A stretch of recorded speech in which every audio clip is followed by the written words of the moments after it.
দিল্লি গিয়ে আন্দোলন করো। আর আজকে উনি রাস্তায় নেবিয়ে এসআইআর নিয়ে নাটক করছে, দেখেছেন তো নাকি?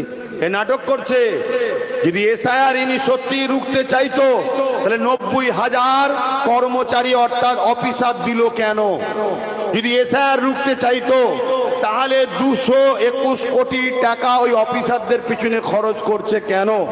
এরপরও যদি কোনো বৈধ লোকের নাম বাদ যায়, কার অফিসার বাদ দিচ্ছে? তোমার যারা বিএলআরও তারাই তো বাদ দিচ্ছে। তাহলে তুমি কেন বলছো বৈধ নাম বাদ গেলে আমি ছাড়বো না? তুমি মানুষকে বোকা বানাচ্ছ, যেভাবে এনআরসির বিষয়ে বোকা বানিয়েছিলে।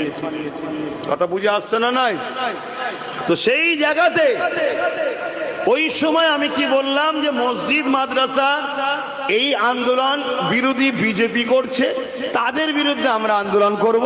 তুমি আমাকে কি বলছো? তাদের বিরুদ্ধে আন্দোলন করলে সব থেকে বড় দুশ্মন আমি হব।